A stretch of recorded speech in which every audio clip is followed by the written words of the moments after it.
नमस्ते, प्रणाम, हार्दिक अभिनंदन। आप सुन रहे हैं सूजी बोले। इस वाचक कन्या का नाम इशिता है। और क्या आपको नवदा भक्ति के बारे में पता है? इससे पहले मैं आपको इसके बारे में बताऊं, मैं आपको एक छोटी सी सुंदर सी बात बताती हूँ जो शंकर भगवान ने माता पार्वती से शिव पुराण में कही है। तो शंकर भगवान माता पार्वती से कहते हैं कि पार्वती, मोक्ष का जो परम तत्व होता है वो विज्ञान होता है।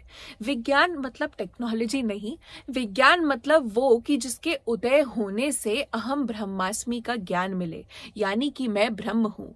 और जब किसी को यह ज्ञान मिलता है तो सिर्फ और सिर्फ परमात्मा रह जाता है, चाहे वो अंश रूप में हो या फिर पूर्ण रूप में। बट इसको पाने का सिर्फ एक ही तरीका होता है, जो कि है भक्ति। भक्ति और ज्ञान में कोई भी डिफरेंस नहीं है, पर एक्चुअल में बात यह है कि बिना भक्ति के तुम ज्ञान प्राप्त नहीं कर सकते हो। तो भक्त और ज्ञानी दोनों समान कहे गए हैं। पर आज मैं ये बात आपको इसलिए बता रही हूँ क्योंकि आसपास के लोगों को देखकर, बहुत ज्यादा सोशल मीडिया पे लोगों से इंटरेक्ट करके मैंने एक बात जानी है कि लोग अपनी भक्ति को दूसरों की भक्ति से इतना इजीली कंपेयर कर लेते हैं और उनकी भक्ति को कहीं ना कहीं ऊपर नीचे तोलते हैं। जैसे अगर कोई श्रृंगार की पूजा कर रहा होता है तो दूसरा भक्त कहेगा, अरे भाई ये सब तो ठीक है, पर थोड़ा ध्यान में बैठा करो, इस सब से तुम्हें क्या मिलेगा। कोई ध्यान से पूजा कर रहा होता है तो कोई आकर बोलता है कि ठीक है भाई, ध्यान में पूजा कर रहे हो पर थोड़ा भजन कीर्तन कर लो। तो जितने प्रकार के मनुष्य हैं उतने प्रकार की भक्ति है, पर मनुष्य आपस में ही अपनी भक्ति को कंपेयर करने में लगे हुए हैं। तो शंकर भगवान ने शिव पुराण में बताया है कि भिन्न भिन्न प्रकार के मनुष्य हैं, भिन्न भिन्न प्रकार की प्रकृति, और उनकी अलग अलग प्रकृति को रिस्पेक्ट करते हुए मैंने भक्ति को 9 अलग अलग पार्ट्स में डिवाइड किया है, जिसको हम नवदा भक्ति कहते हैं। नवदा भक्ति में आती है श्रवण, कीर्तन, स्मरण, सेवन, दास्य, अर्चन, वंदन, सख्य और आत्मसमर्पण। तो इससे पहले मैं आपको इन सब के बारे में थोड़ा थोड़ा डिटेल में बताऊं, मैं एक और बात बताती हूँ कि हाँ, भक्ति 9 पार्ट्स में डिवाइडेड है, बट ब्रॉडली हम भक्ति को 2 रूप से देख सकते हैं, एक सगुण रूप और एक निर्गुण रूप। तो जो लोग भगवान की एक मूर्ति के रूप में पूजा करते हैं, यंत्र में या फिर उनके किसी भी रूप में उनकी पूजा करते हैं प्रत्यक्ष रूप से, उसको हम सगुण कहते हैं। निर्गुण मतलब हम ध्यान में, हम योग में भगवान को देख रहे हैं। बट एक्चुअल में ये दोनों रास्ते एक दूसरे से मिलते जुलते ही जाते हैं। बस हमारी बुद्धि हमको ऐसे दिखाती है कि कोई वहां पर बैठकर भगवान की मूर्ति के सामने पूजा कर रहा है और कोई हिमालय पे बैठकर बर्फ के बीच में ध्यान कर रहा है। हमको ये दोनों बहुत अलग अलग लगती है, बट एक्चुअल में सब हमें भगवान के पास ही लेकर जाएंगी। अब नवदा भक्ति का जो पहला रत्न है वो है श्रवण। श्रवण का मतलब होता है कि हम अपने तन और मन को स्थिर कर एक आसन पर बैठकर भगवान का कथा कीर्तन करें। फिर नवदा भक्ति का दूसरा रत्न कीर्तन अलग से क्यों है? तो कीर्तन श्रवण का एक छोटा सा पार्ट है, पर कीर्तन का मतलब स्पेसिफिकली ये होता है कि जब हम भगवान के जन्म की, उनके कर्मों की कथाओं का हृदय से ऊंचे स्वरों में उच्चारण करते हैं, उसको हम कीर्तन कहते हैं। अब स्मरण का मतलब ये होता है कि हम अपने अंदर इस बात को बिठा लें, 24 घंटे हम सिर्फ परमात्मा को ही सत्ता माने, उनको ही सत्य माने, और ये जानकर कि हमारे ऊपर कोई हमें देख रहा है, सब कुछ वही संचालन कर रहे हैं, हम निर्भय होके चलने लगे, उसको हम स्मरण कहते हैं। आपने वो भजन सुना है, हमारे साथ श्री रघुनाथ तो किस बात की चिंता, शरण में रख दिए जब मात तो किस बात की चिंता। तो वो नवदा भक्ति का स्मरण रत्न ही एग्जैक्टली जो लिरिक्स है ना, वो उसके लिए, उसकी डेफिनेशन को ही जस्टिफाई करती है। फिर चौथा रत्न आता है जिसको हम कहते हैं सेवन।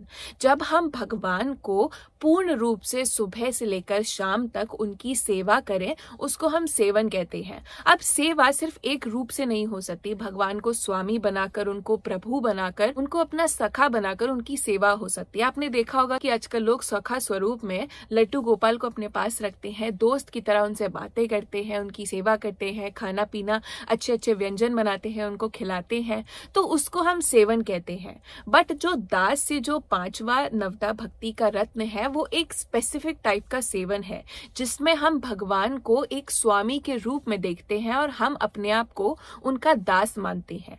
मतलब हम ये समझते हैं कि हम भगवान के पैरों की धूल का एक छोटा सा फ्रैक्शन है। तो वो जो एक रिलेशनशिप बिल्ड होता है कि प्रभु हम तो आपके दास हैं, सब कुछ ही आप हो और आपसे ही सब कुछ चल रहा है। जो मीराबाई का भजन है जिसमें वो कहती है कि शाम माने चाकर राखो जी, गिरदारी माने चाकर राखो जी, तो वो जो लिरिक्स है वो इस वाली नवदा भक्ति को जस्टिफाई करती है कि हम और हमारे स्वामी हैं और सब कुछ ही ये देख रहे हैं। सारी भक्ति का भाव यही है कि भगवान सब कर रहे हैं, बट हमारे लिए अलग अलग पर्सपेक्टिव से देखने के लिए भगवान ने उसको क्लासिफाई कर दिया है। जो 6th रत्न होता है नवदा भक्ति का वो होता है अर्चन।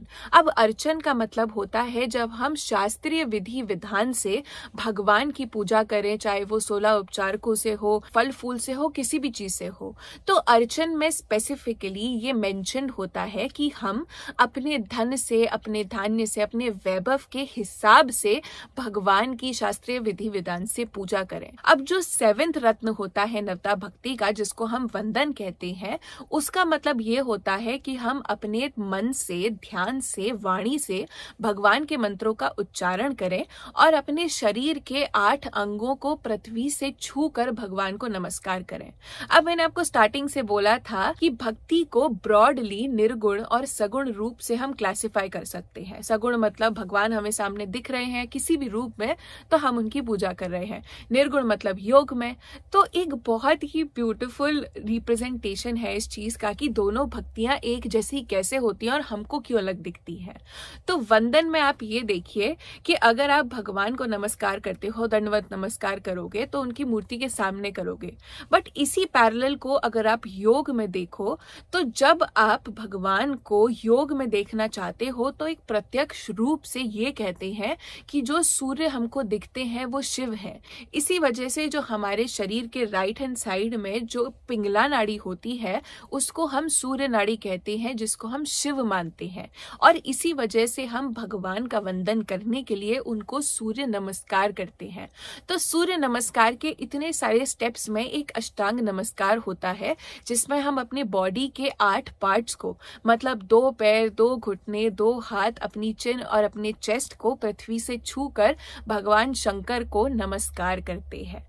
तो ये डिफरेंस होता है कि हमें दिखता है कि कोई मंदिर में ये काम कर रहा है और कोई नॉर्मली योग मार्ग से ये काम कर रहा है।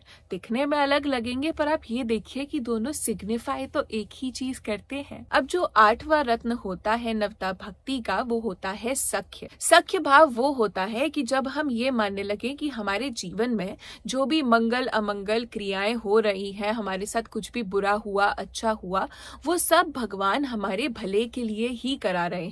मतलब ईश्वर की सत्ता है, ईश्वर जो कर रहे हैं वो हमारे भले के लिए ही करेंगे और हमें टेंशन लेने की जरूरत नहीं है। तो जब हमारे अंदर ये वाला भाव आता है उसको हम सख्य भक्ति कहते हैं।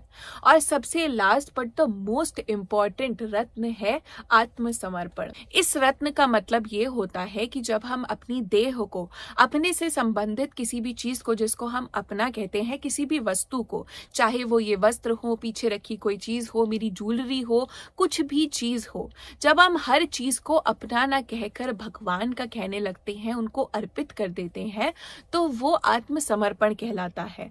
मतलब कि हमें अपने जीवन के निर्वाह करने की कोई टेंशन नहीं रहती है। अब इसका मतलब ये नहीं है कि आप सब कुछ जाकर मंदिर में जाकर अर्पित कर दोगे और उनको दान दे दोगे। इसका मतलब ये है कि जब ये शरीर हमारा नहीं है, इसकी ये पहनी हुई वस्तु हमारी नहीं है, सब कुछ भगवान का है, तो हम टेंशन किस बात की ले रहे हैं। जब सब कुछ ही भगवान कर रहे हैं तो आगे का भी वही देखेंगे। तो जब हम सब कुछ समर्पित भगवान को कर देते हैं उसका मतलब आत्मसमर्पण होता है कि अब तो हमारी नैया भगवान भरोसे है। और ऐसा नहीं है कि शिव पुराण में ये बताया गया है या फिर 18 पुराणों में, उप पुराणों में, हर वैदिक जो भी शास्त्र है उसमें ये बताया गया है। भगवान ने साहित्य में अपने अनंत कथाओं के थ्रू भी यही बताया है कि जितने भक्त हैं उतने प्रकार की भक्ति है, पर सारी भक्ति, सारा समर्पण, सारा भाव मेरे पास ही आता है। अब जैसे आप वाल्मीकि जी को ले लीजिए, जिनको हम आदि कवि कहते हैं। उनके पापों को मिटाने के लिए जब नारद मुनि ने उनको राम नाम का जाप करने को कहा था, तो वाल्मीकि जी उस टाइम पर राम नहीं कह पा रहे थे। लोग कहते थे वो डाकू थे, लोगों का धन वन चुरा लेते थे। तो नारद मुनि ने उनको मरा कहने को कहा था। जब उन्होंने मरा मरा मरा कहा तो वो अपने आप ही राम राम राम बनता चला गया। मीराबाई ले लीजिए, इतने कष्टों को सहा उन्होंने अपने दास्य भाव को, समर्पण को, सेवन को, सब कुछ को पिरो के अपने भजनों में भगवान को उसकी माला पहना दी और अपना पूरा जीवन उनको समर्पित कर दिया। तो भगवान ने क्या कहा कि मीरा, तुम्हारे भजन सुनकर मैं इतना प्रसन्न हूँ कि तुम मेरे साथ मेरे धाम चलो और मुझे पर्सनली सारे भजन सुनाना। ये दुनिया तुम्हारे लिए नहीं है। अब शबरी की बात ले लो। आज के टाइम में अगर मैं अपने प्रभु को पूरे भाव से अगर कुछ अच्छा खा रही हूँ, झूठा करके खिलाऊंगी कि प्रभु खाकर देखो कितना टेस्टी, अगर मैं ये भी कहूंगी ना, पीछे से कोई भगा भगा आएगा और मेरे को कहेगा देखो कितनी पापी दुराचारी है, भगवान को झूठा खिला रही है, शर्म नहीं आती तुझको। पर उस टाइम में भगवान को क्या अच्छा लगा? भगवान को ये अच्छा लगा कि शबरी चाहती थी कि भगवान कुछ भी कच्चा या फिर कड़वा न खाएं, इसीलिए वो सब कुछ चख चख कर भगवान को खिला रही थी कि ये देखो भगवान, ये वाला कितना मीठा है, कितना बेस्ट है। भगवान को ये अच्छा लगा। तो भगवान तो कह कह कर, लिख लिख कर, बता बता कर थक गए कि जितने भक्त उतनी प्रकृति, उतनी प्रकृति उतने टाइप की भक्ति, पर सारी भक्ति मेरे पास आ रही है। तो आपस में भक्ति को कंपेयर करना बंद करो। तो हम ये समझने में असमर्थ क्यों हैं? सोचिएगा जरूर, और उसके लिए मे द शक्ति बी विद यू।